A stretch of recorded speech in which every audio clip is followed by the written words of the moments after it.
আসসালামু আলাইকুম ওয়া রাহমাতুল্লাহি ওয়া বারাকাতুহু।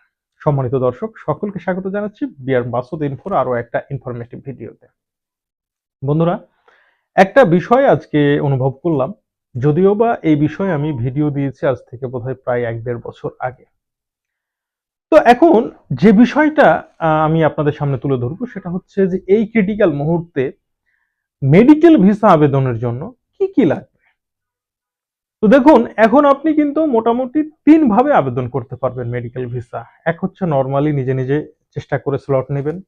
দ্বিতীয় হচ্ছে স্লট যখন পেলেন না তখন এমার্জেন্সি ভিসার জন্য আপনি চলে যাবেন হচ্ছে সরাসরি হাই কমিশনে। হাই কমিশনে হচ্ছে একদম আপনি বিনা ফিতে এমার্জেন্সি ভিসা পাবেন। যদিও বা সেটা অতি অপ্রতুল। আর সর্বশেষ হচ্ছে কোনো এজেন্সির মাধ্যমে, হ্যাঁ? সেখানে আপনি একটু লবিং করে আপনি করার চেষ্টা করবেন। তো এই সমস্ত কিছু করার ক্ষেত্রে কি কাগজপত্র লাগে? অনেকে বলছে আগের মতো কি এখন মানে সেই কাগজপত্রগুলো জমা দিলেই হবে কিনা? তেমন একটা পরিবর্তন নয়। তবে কিছু টেকনিক্যালি আপনাকে কাজ করতে হবে। মূলত একটা ভিসার জন্য যা লাগে ৬ মাস মেয়াদ আছে এমন একটা পাসপোর্ট লাগবে। এর সাথে হচ্ছে আপনার 2x2 আ সাদা ব্যাকগ্রাউন্ডের একটা ছবি লাগবে যাতে কান স্পষ্টভাবে দেখা যাবে। মহিলারা যদি হিজাব পরেন তাহলে হিজাবটা খুলে আপনাকে ছবিটা তুলতে হবে। এরকমই একটা ছবি লাগবে। আর সেই সাথে লাগবে হচ্ছে আপনার ন্যাশনাল আইডি কার্ড অথবা আপনার ডিজিটাল জন্ম নিবন্ধন, আপনার এনওসি লাগবে। আপনি যদি ব্যবসায়ী হন আপনার ট্রেড লাইসেন্স লাগবে। এছাড়া আপনার ব্যাংকিং মানে ব্যাংক স্টেটমেন্ট লাগবে অথবা আপনাকে ডলার এন্ডোর্স করতে হবে।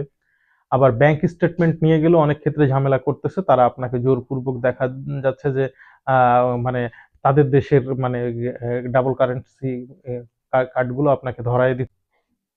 এই সমস্ত অনেক কিছুই মানে আছে। আর সেই সাথে লাগবে হচ্ছে আপনি যে অসুস্থ তার যথেষ্ট, আমি আবারও বলছি আপনি যে অসুস্থ তার যথেষ্ট প্রমাণপত্র।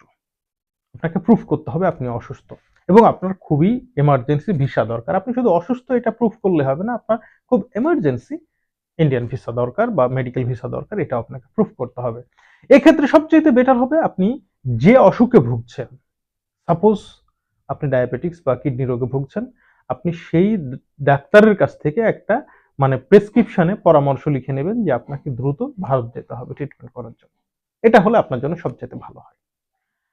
তো বন্ধুরা, এটাই হচ্ছে মূলত ডাটা যে কি লাগবে এই মুহূর্তে এগুলোই লাগবে এবং যদি আপনি সরাসরি হাই কমিশনে আপনি আপনার ফাইল জমা করতে চান তাহলে এই সমস্ত কাগজপত্রগুলোই আপনি আপনার খামের মধ্যে ভরে আপনি আপনার খামের উপরে আপনার নাম, আপনার মোবাইল নাম্বার, আপনি কি ভিসা চান সেইটা উল্লেখ করে আপনি যে হাই কমিশনের দারোয়ানের হাতে এটা আপনি দিয়ে আসতে পারবেন।